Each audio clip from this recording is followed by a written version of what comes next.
It helps me to stay in shape, have these motivations, okay, like in 3 weeks, I'm going to play in this place. I know it's going to be... Conflit entre légende et réalité, le fils de Yannick.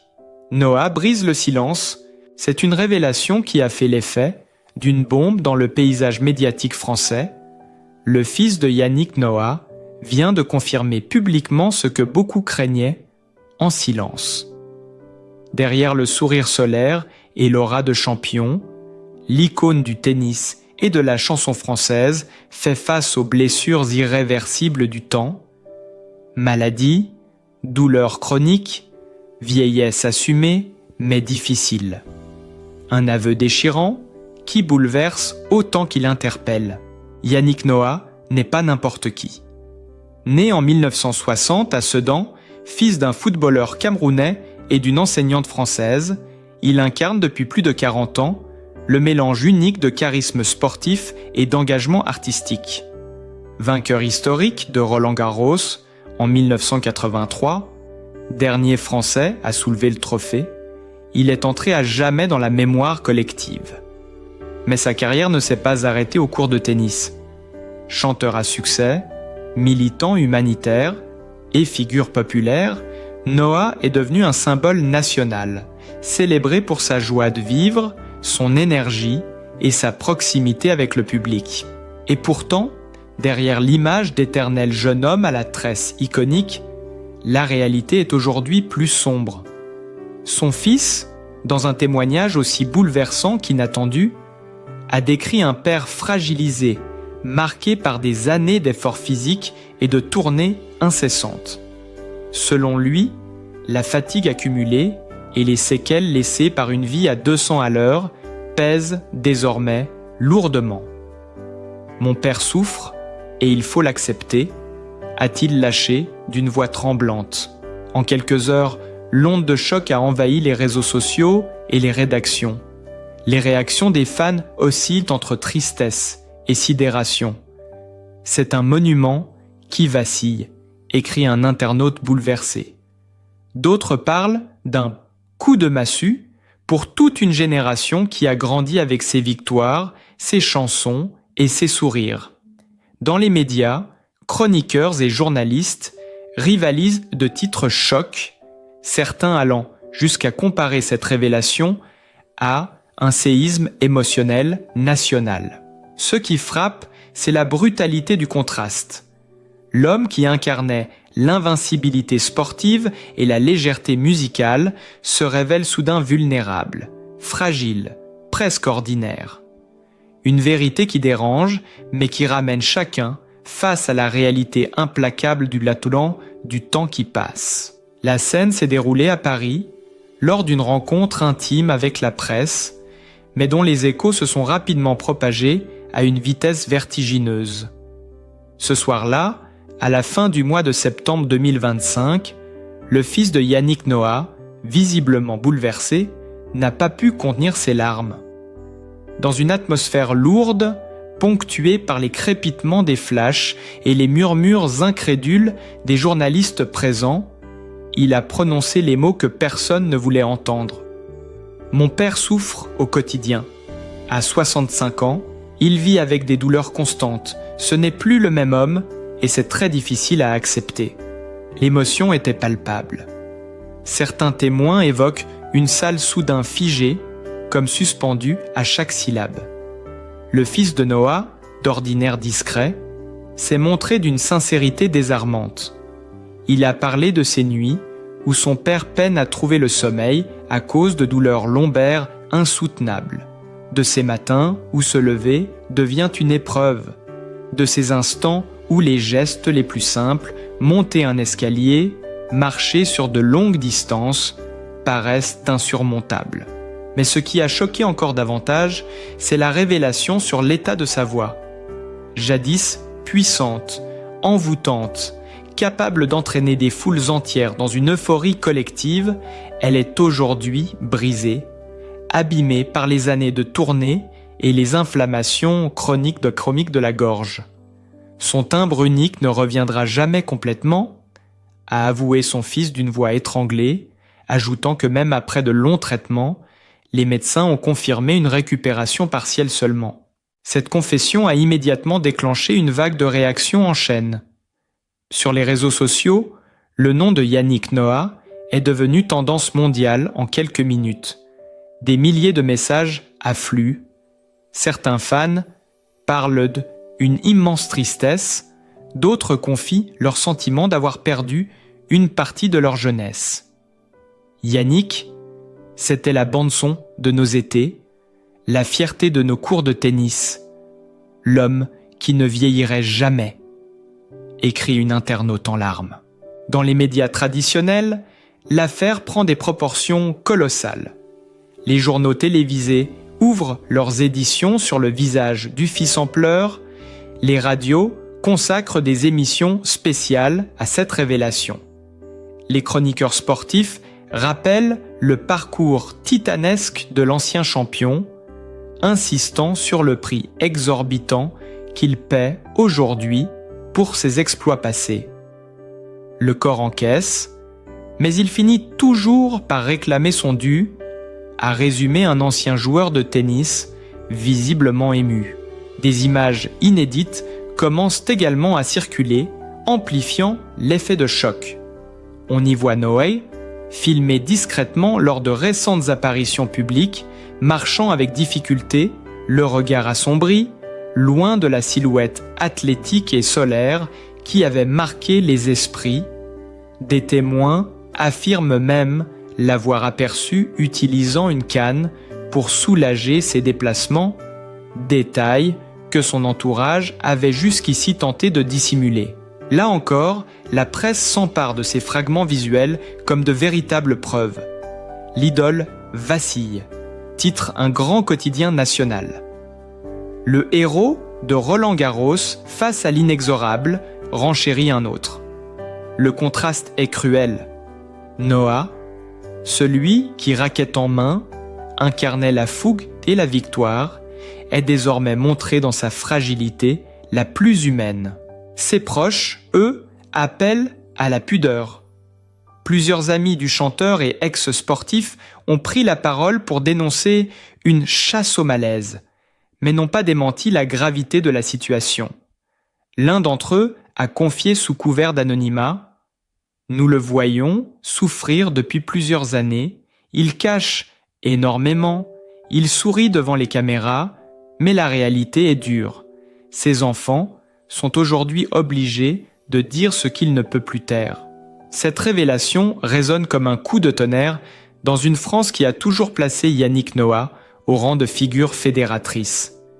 Car au-delà de ses succès sportifs et musicaux, il incarnait aussi une forme de joie de vivre universelle, une énergie contagieuse. L'image d'un homme indestructible, toujours debout, toujours prêt à chanter ou à s'engager pour une cause. Et soudain, cette image se fissure. Les spécialistes médicaux, invités sur les plateaux, expliquent la logique implacable de cette situation. Les années d'entraînement intensif, les chocs répétés sur les articulations, combinés aux efforts vocaux d'une carrière musicale prolifique, composent une équation quasi inévitable. Le cas de Yannick Noah illustre parfaitement ce que nous appelons le syndrome du champion vieillissant, des corps qui ont donné au-delà du possible et qui, à un certain âge, réclament réparation, analyse un rhumatologue renommé. Les images d'archives de ses concerts et de ses matchs refont surface, projetant encore plus fort le contraste avec le présent. La télévision rediffuse son triomphe à Roland-Garros en 1983, sa tresse bondissante, son cri de victoire, ses larmes de bonheur dans les bras de sa mère. Puis, quelques instants plus tard, les mêmes chaînes montrent des photos récentes, un homme marqué, presque méconnaissable. L'effet est saisissant, cruel, inévitable. Jamais la distance entre gloire passée et fragilité actuelle n'a paru aussi abyssale, et jamais le public n'a semblé aussi pris de court par une vérité qu'il pressentait peut-être, mais qu'il refusait d'admettre. Depuis cette déclaration déchirante, la France entière semble traversée par une onde de choc émotionnel. Les images de Yannick Noah, autrefois symbole de jeunesse éternelle et d'optimisme, circulent en boucle sur les chaînes d'information. Les commentateurs sportifs rappellent avec gravité que l'icône du tennis français est aujourd'hui rattrapée par la dure réalité du temps, tandis que les chroniqueurs culturels insistent sur la voix brisée d'un chanteur qui avait su rallier toutes les générations. Dans les coulisses, des témoignages glaçants émergent. Des membres de son équipe de tournée se souviennent d'instants de faiblesse passés sous silence. L'un d'eux raconte qu'en 2023, lors d'un concert à Lyon, Noah avait dû quitter la scène précipitamment en coulisses, tordu de douleur au niveau du dos, avant de revenir avec un sourire forcé, comme si de rien n'était. Le public n'a rien vu, mais nous savions qu'il souffrait énormément, confie ce technicien. Les tabloïds s'emparent de ces anecdotes et les transforment en révélations explosives. Certains parlent d'un secret bien gardé, d'autres évoquent une mise en scène d'une vitalité illusoire. Les mots sont durs, parfois cruels, mais reflètent la sidération collective. On croyait Noah indestructible, et le voilà soudain réduit à la condition de tous, vulnérable face à la maladie, prisonnier de douleurs qui ternissent chaque journée. Les fans réagissent en masse. Devant sa résidence de Yaoundé, au Cameroun, mais aussi à Paris, des anonymes viennent déposer des fleurs, des messages, comme pour conjurer la fatalité. Courage Yannick, tu resteras notre champion pour toujours, peut-on lire sur des pancartes improvisées. Les réseaux sociaux deviennent un immense livre d'or numérique. En quelques heures, plus de 500 000 messages de soutien affluent sur Instagram et Twitter, X. Les hashtags Force Yannick et Champion éternel grimpent en tête des tendances mondiales. Les personnalités publiques ne restent pas silencieuses. Des joueurs de tennis comme Gaël Monfils et Joe Wilfried Tsonga publient des hommages bouleversants. Sans lui, nous ne serions peut-être pas là où nous sommes, écrit Monfils. Tsonga ajoute « Il a ouvert la voie et aujourd'hui, nous devons l'entourer d'amour ». Du côté de la musique, des artistes comme Florent Pagny ou Patrick Bruel expriment leur solidarité et leur admiration pour celui qui a su jongler entre deux carrières exigeantes. Les images inédites, diffusées par certains médias, amplifient encore l'effet dramatique. On découvre un Noah fatigué, parfois voûté, lors d'une répétition récente dans un studio parisien. Le contraste est brutal avec les archives des années 1990, où il électrisait les stades avec ses chansons. Les gros titres redoublent de superlatifs, la légende en souffrance, le cri du fils qui bouleverse la France, l'icône face au crépuscule. La presse étrangère s'en mêle à son tour. En Espagne, El País évoque la chute d'un héros universel, tandis qu'en Allemagne, la Bild titre Noah, le champion qui cache ses cicatrices. Même aux États-Unis, la chaîne CNN consacre un sujet spécial, rappelant qu'il avait marqué le monde entier par sa victoire à Roland-Garros, unique depuis 4 décennies pour un Français. Au sein de sa famille, l'inquiétude est si palpable. Ses enfants, jusque-là discrets, se montrent désormais plus présents, l'accompagnant à ses rendez-vous médicaux, veillant à ce qu'il ménage ses forces. Nous essayons de le protéger, mais il veut rester indépendant, confie l'un d'eux. Une phrase qui résonne fort, tant elle rappelle le caractère indomptable de Noah, cet homme qui n'a jamais reculé devant un défi. Des spécialistes de la santé interviennent également pour expliquer les pathologies évoquées. Un chirurgien orthopédique détaille les ravages possibles des années d'efforts intenses, microtraumatismes répétés, arthrose précoce, hernie discale chronique. Un ORL confirme qu'une carrière de chanteur, avec des centaines de concerts, peut provoquer des lésions irréversibles des cordes vocales. Il s'agit d'un cas typique de double usure, celle du sportif de haut niveau et celle de l'artiste de scène, conclut-il. Les médias ressuscitent aussi des signes avant-coureurs.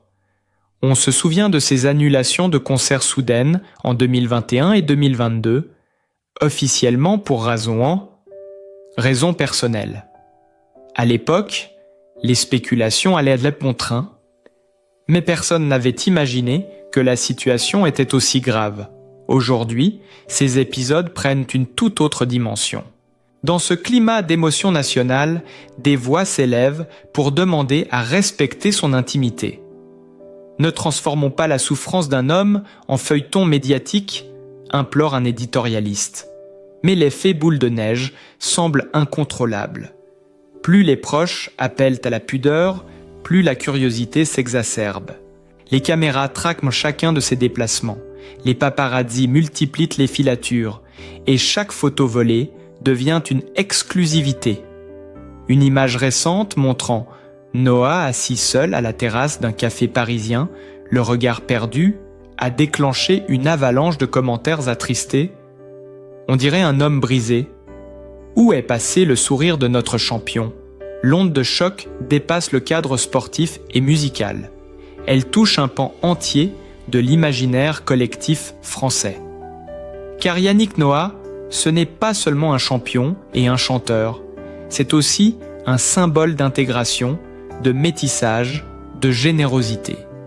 Le voir affaibli, diminué, c'est pour beaucoup comme perdre un repère, une part de la légende nationale. Et l'histoire ne fait que commencer. Chaque nouvelle déclaration, chaque photo, chaque témoignage ravive l'émotion et alimente ce feuilleton tragique. Le pays retient son souffle, partagé entre admiration éternelle et inquiétude croissante. À mesure que les jours passent, l'affaire prend une ampleur quasi planétaire. Ce qui n'était au départ qu'une confidence émue d'un fils à propos de son père est devenu un véritable séisme médiatique. Les journaux du monde entier s'arrachent la moindre information, les chaînes d'information en continu multiplient les éditions spéciales et les chroniqueurs se succèdent pour tenter de décrypter l'onde de choc. À New York, le New York Times consacre une pleine page à la fragilité nouvelle d'un héros français, rappelant qu'au-delà de sa carrière sportive, Noah avait toujours incarné l'espoir et la diversité. En Italie, la Gazzetta dello Sport titre avec gravité « Le champion des champions face à l'inévitable ». Au Cameroun, son pays de cœur, les médias locaux parlent d'une blessure nationale et appellent à une grande mobilisation populaire pour soutenir l'enfant prodige revenu au pays. Ce contraste entre le passé glorieux et le présent douloureux nourrit une dramaturgie puissante. Les rédactions diffusent en boucle des images d'archives, la finale de Roland-Garros 1983, la foule en délire chantant Saga Africa, ses interventions vibrantes dans des actions caritatives. Puis, presque brutalement, le téléspectateur découvre l'homme d'aujourd'hui, plus marqué, plus fragile, parfois capté dans des moments d'intense douleur. Ce montage cruel fait l'effet d'un électrochoc. Les réactions politiques ne tardent pas. La ministre des Sports salue un modèle de résilience et de courage, tandis que le président de la Fédération française de tennis annonce qu'un hommage national sera rendu prochainement à Noah, encore vivant mais déjà célébré comme une légende qu'il faut protéger. Certains députés proposent même d'organiser une journée spéciale Yannick Noah, symbole de ce que l'homme représente dans l'inconscient collectif. Dans les rues, l'émotion est tangible. Des fans improvisent des rassemblements devant des cours de tennis publics, où des enfants portent des bandanas aux couleurs du Cameroun et de la France en signe de soutien. Les radios diffusent ses plus grands succès musicaux et certains animateurs interrompent leur programme pour lire des messages bouleversants d'auditeurs. Yannick a été l'homme de nos victoires. Maintenant, il doit être l'homme de notre compassion. Les proches de Noah, eux, oscillent entre inquiétude et admiration. Un ami de longue date raconte qu'il refuse de se laisser aller à la pitié. Il dit souvent « Je ne suis pas un malade, je suis un guerrier fatigué ». Une phrase qui résonne comme un mantra, mais qui peine à rassurer ses admirateurs. Certains spécialistes s'inquiètent d'ailleurs ouvertement. Le cumul des douleurs physiques et des séquelles vocales peut avoir un impact profond sur la santé mentale. Analyse une psychologue invitée sur un plateau télévisé. Les images du fils en pleurs alimentent cette crainte. Voir un enfant craquer ainsi devant les caméras est perçu comme le signe d'une détresse familiale majeure. Des révélations inédites viennent renforcer ce climat de gravité. Selon des proches, Noah aurait plusieurs fois annulé en secret des projets musicaux récents, incapable de tenir plus d'1 heure de répétition sans douleurs insupportables. Certains évoquent même des séjours médicaux à l'étranger, soigneusement dissimulés, pour tenter de soulager ses articulations. Les médias parlent alors d'un double visage, celui du Noah, public, souriant et lumineux, et celui du Noah privé, épuisé et meurtri. Le choc se propage aussi dans le milieu du sport international. Rafael Nadal, lui-même confronté à des blessures chroniques, a exprimé sa compassion. « Je sais ce que c'est que de se battre contre son propre corps. Yannick est un frère dans cette douleur. » Serena Williams a posté une photo d'elle aux côtés de Noah avec ce commentaire « Un champion reste un champion, même face à la souffrance. » Dans le milieu musical, les témoignages affluent également. Des chanteurs et musiciens racontent combien sa voix puissante et chaleureuse avait marqué leur jeunesse. Certains envisagent déjà d'organiser un grand concert caritatif en son honneur, pour rappeler que Noah n'est pas seulement une légende sportive, mais aussi une voix de rassemblement. La dramaturgie prend un tournant encore plus saisissant lorsque des chaînes de télévision diffusent un reportage exclusif montrant Yannick Noah dans son quotidien actuel. On le voit chez lui, entouré de ses enfants, tentant malgré tout de garder le sourire. Mais les images de ses mains tremblantes lorsqu'il saisit une tasse ou de son dos courbé lorsqu'il se penche pour ramasser un objet bouleversent le public. Les commentateurs parlent d'une désacralisation, mais aussi d'un moment d'humanité brute. Les forums en ligne explosent. Certains accusent les télémédias d'exhiber la douleur, d'autres défendent la nécessité de savoir la vérité. Le débat devient presque philosophique. Faut-il protéger l'image immaculée de la légende ou montrer l'homme derrière le mythe, au risque de heurter les sensibilités? Pendant ce temps, dans l'ombre, les proches de Noah se mobilisent. Ses enfants coordonnent les visites médicales, ses amis musiciens lui rendent visite régulièrement pour jouer quelques notes et alléger son quotidien. L'un d'eux raconte, même affaibli, il a encore cette étincelle dans les yeux quand la musique commence. C'est comme si elle effaçait ses douleurs, l'espace d'un instant, mais malgré ces gestes de tendresse, l'impression générale reste celle d'une nation confrontée à la fragilité de l'un de ses plus grands symboles. Les experts en communication soulignent qu'il s'agit d'un moment historique. Quand une figure nationale de cette envergure montre ses faiblesses, c'est toute une société qui se regarde dans le miroir du temps. Chaque nouveau détail, chaque témoignage, chaque image vient nourrir une dramaturgie qui semble sans fin. Et déjà, certains se demandent quelle sera la prochaine étape. Dans cette tempête médiatique, au milieu des révélations douloureuses et des images bouleversantes, une évidence demeure. Yannick Noah restera à jamais bien plus qu'un corps fatigué par les années. Il est et restera le visage lumineux de la victoire française à Roland-Garros, l'âme vibrante de concerts qui ont réuni des générations entières, le symbole vivant d'un métissage heureux et d'une France rassemblée autour de ses sourires et de sa musique. Car si le temps a marqué son corps, il n'a en rien terni l'héritage qu'il laisse. Chaque match qu'il a disputé, chaque chanson qu'il a chantée, chaque geste de solidarité qu'il a posé, demeure intact dans la mémoire collective. La fragilité qu'il montre aujourd'hui n'efface pas ses exploits. Au contraire, elle les magnifie, en rappelant que derrière le héros se cache un homme, un père, un être de chair et de sang.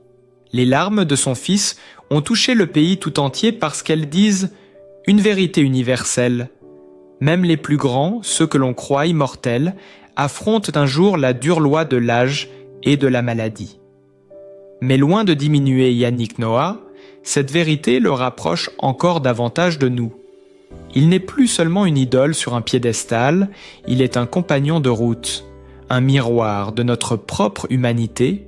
Aujourd'hui, les Français ne voient pas seulement l'ancien champion courbé par la douleur.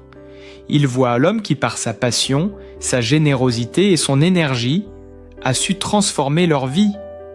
Ils voient celui qui a fait battre le cœur de tout un pays lors d'un après-midi de juin 1983.